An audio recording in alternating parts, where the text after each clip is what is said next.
आज हम शुरू करने वाले हैं भारत का भूगोल। और भारत के भूगोल हम डिटेल डिस्कशन करेंगे। वन लाइनर फॉर्म में जो क्वेश्चन दिया हुआ है, इंपॉर्टेंट क्वेश्चन सेलेक्ट किया हुआ है। तो चलिए शुरू करते हैं। सबसे पहला हम क्वेश्चन यहाँ पे देख सकते हैं कि भारत किस गोलार्ध में स्थित है। तो यहाँ पे देख सकते हैं भारत जो है वो उत्तरी पूर्वी गोलार्ध में स्थित है। उसके बाद नेक्स्ट देख सकते हैं कि ये भारत की मानचित्र दिया हुआ है और इसमें बहुत सारी चीज़ मेंशन की हुई है। यहाँ पे देख सकते हैं ये बताया गया है कि भारत का उत्तरतम बिंदु क्या है, दक्षिणतम बिंदु क्या है, पूर्वोत्तम बिंदु क्या है, पश्चिमतम बिंदु क्या है, भारत की लंबाई क्या है, भारत के पड़ोसी देश कौन कौन से हैं, भारत कौन से अक्षांश और कौन से देशांतर पर स्थित है। ये सारी चीज आप नीचे वन लाइनर फॉर्म में पढ़ेंगे। उसके बाद देख सकते हैं कि नेक्स्ट क्वेश्चन लिया हुआ है और नेक्स्ट क्वेश्चन में दिया हुआ है कि क्षेत्रफल की दृष्टि से भारत विश्व में कौन से स्थान पर है। तो विश्व में ये 7वां सबसे बड़ा देश है और भारत से 6 बड़े बड़े देश भी हैं। उसके बाद नेक्स्ट क्वेश्चन आप देख सकते हैं कि भारत का जो भूभाग है वो पूरब से लेकर पश्चिम तक कितना है, तो 2933 किलोमीटर है। और भारत के उत्तर से लेकर दक्षिणतम लंबाई जो है वो 3214 किलोमीटर है।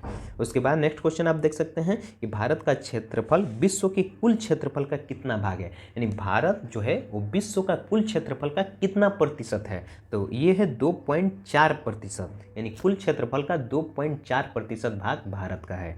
उसके बाद नेक्स्ट क्वेश्चन देख सकते हैं कि नेक्स्ट क्वेश्चन लिखा हुआ है भारत का अक्षांशीय विस्तार। तो अक्षांशीय विस्तार क्या है, तो 8 डिग्री 4 मिनट उत्तरी अक्षांश से लेकर 37 डिग्री 6 मिनट इसका उत्तरी अक्षांश है। उसके बाद यहाँ पर नेक्स्ट क्वेश्चन आप देख सकते हैं कि देशांतर रेखा क्या निर्धारण करती है। तो देशांतर रेखा जो होती है वो क्या निर्धारण करती है, तो समय एवं अवस्थिति को निर्धारण करती है। किसे निर्धारण करती है, समय और अवस्थिति को बताती है भारत का देशांतर रेखा। उसके बाद यहाँ पर देख सकते हैं कि भारतीय मानक समय रेखा है जिसे स्टैंडर्ड टाइम लाइन कहा जाता है। ये 82.5 डिग्री देशांतर रेखा पर स्थित होती है और भारत के 5 राज्यों से होकर गुजरती है।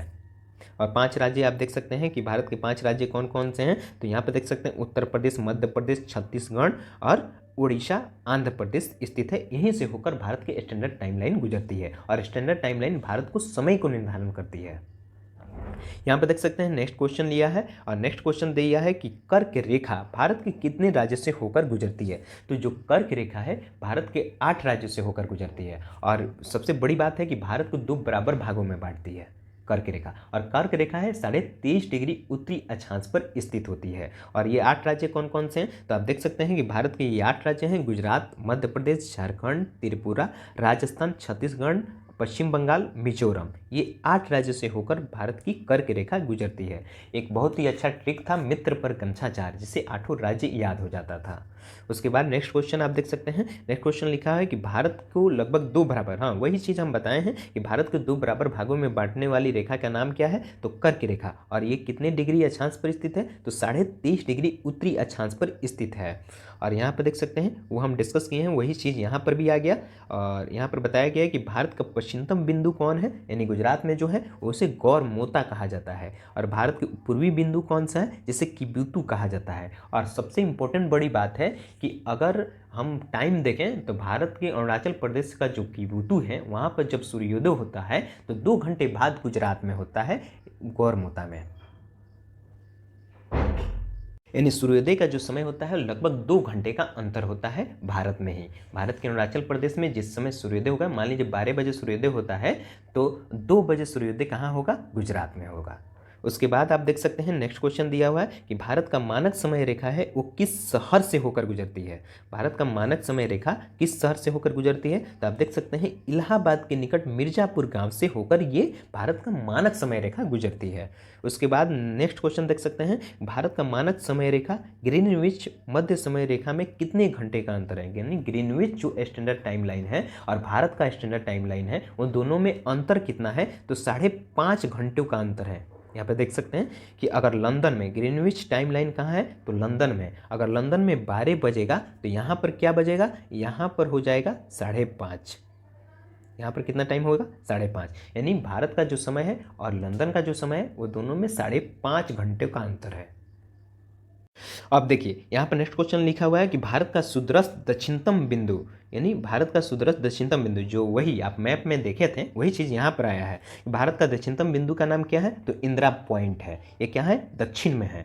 उसके बाद भारत का जो इंदिरा पॉइंट है वो ग्रेट निकोबार द्वीप समूह में स्थित है। अब ग्रेट निकोबार क्या है कि भारत में जब सुनामी आया था, एक सुनामी आया था, उसी में वो क्या हो गया, जलमग्न हो गया था। लेकिन आज भी भारत उसे अपना दक्षिणतम बिंदु मानता है और ये क्या है, ग्रेट निकोबार में स्थित है।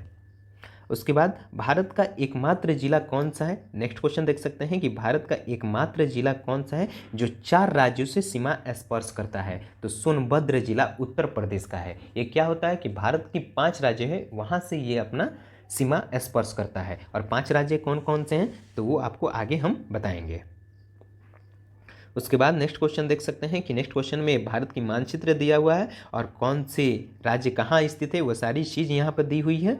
उसके बाद ये देखिए, ये जो चीज़ वहाँ पर हम आपको बताए थे वही चीज़ यहाँ पर भी दिया हुआ है। यहाँ पर देख सकते हैं कि भारत का उत्तरतम बिंदु क्या है, तो इंदिरा कॉल है जो लद्दाख में स्थित है। भारत का दक्षिणतम बिंदु कौन है, इंदिरा पॉइंट है जो ग्रेट निकोबार द्वीप समूह में स्थित है। उसके बाद भारत का पश्चिमतम बिंदु गौर मोता है। भारत की पूर्वी बिंदु किबुतु है। और यहाँ पर सबसे इंपॉर्टेंट बात यहाँ पर देख सकते हैं देखिए, भारत का जो दक्षिणतम बिंदु है वो ग्रेट निकोबार में स्थित है, वो तो बात सही है। लेकिन भारत का मुख्य भूमिका, मैंने पूरे संपूर्ण भारत का नहीं, मतलब मुख्य भूमि का बात करें तो मुख्य भूमि का दक्षिणतम बिंदु जो होता है वो कन्याकुमारी होता है, जो 8 डिग्री 4 मिनट उत्तरी अक्षांश में स्थित है। और कन्याकुमारी जो कहाँ है, तो तमिलनाडु में स्थित है। उसके बाद आप देख सकते हैं, इस पर ज़्यादा समय खर्च नहीं करेंगे। उसके बाद आप देख सकते हैं भारत का मानक समय रेखा है एवं कर्क रेखा। देखिए, मानक समय रेखा वो उत्तर से नीचे आती है और जो कर्क रेखा है ये इस तरीके से जाती है, यानी पूरब से पश्चिम की ओर। तो ये जो रेखा है ये दोनों एक दूसरे को कब और कहाँ काटती है, तो छत्तीसगढ़ में काटती है। उसके बाद देख सकते हैं कि भारत की मुख्य भूमि की तटीय लंबाई कितनी है, यानी तटीय लंबाई जो भारत के समुद्र के तट पर स्थित जो लंबाई है वो कितना है, तो 6100 किलोमीटर लगभग में है। उसके बाद आप देख सकते हैं यहाँ पर नेक्स्ट क्वेश्चन दिया है, म्यांमार जो देश है उसकी सर्वाधिक सीमा किस राज्य से लगती है। भारत के कौन से राज्य से लगती है, तो अरुणाचल प्रदेश वाले राज्य है उसी से लगती है। उसके बाद देख सकते हैं नेक्स्ट क्वेश्चन लिखा है कि जनसंख्या के दृष्टि से भारत का विश्व में कौन से स्थान है, तो दूसरा सबसे बड़ा देश है भारत जनसंख्या के दृष्टि से। उसके बाद नेक्स्ट क्वेश्चन आप देख सकते हैं कि असम की सीमा कुल कितने राज्य एवं केंद्र शासित प्रदेशों को स्पर्श करती है, तो 7 राज्यों और केंद्र शासित प्रदेशों को स्पर्श करती है। उसके बाद नीचे देख सकते हैं, नीचे भी क्वेश्चन दिया हुआ है। चलिए नेक्स्ट क्वेश्चन आप देख सकते हैं, नेक्स्ट क्वेश्चन में लिखा हुआ है कि रॉस द्वीप, नील द्वीप और हैवलक द्वीप, ये देख सकते हैं रॉस द्वीप, नील द्वीप, हैवलक द्वीप, इनका नाम परिवर्तन किया गया है। और क्या नाम रखा गया है, तो देख सकते हैं रॉस द्वीप का नाम बदलकर नेताजी सुभाष चंद्र बोस द्वीप रखा गया है। और नील द्वीप है, इसका नाम बदलकर शहीद द्वीप कर दिया गया है। हैवलॉक द्वीप है, इसका नाम परिवर्तन करके स्वराज द्वीप कर दिया गया है। और यहाँ पर नेक्स्ट क्वेश्चन आप देख सकते हैं, नेक्स्ट क्वेश्चन भी लिखा हुआ है कि भारत किस जल संधि द्वारा श्रीलंका से अलग होता है, तो पाक जल संधि द्वारा भारत श्रीलंका से अलग होता है। उसके बाद आप देख सकते हैं भारत के कौन सा राज्य 3 ओर से अंतर्राष्ट्रीय सीमा से घिरा हुआ है, तो भारत का त्रिपुरा। देख सकते हैं नाम से भी स्पष्ट तरीके से मालूम होता है कि त्रिपुरा जो राज्य है वो 3 देशों से सीमा लगाता है।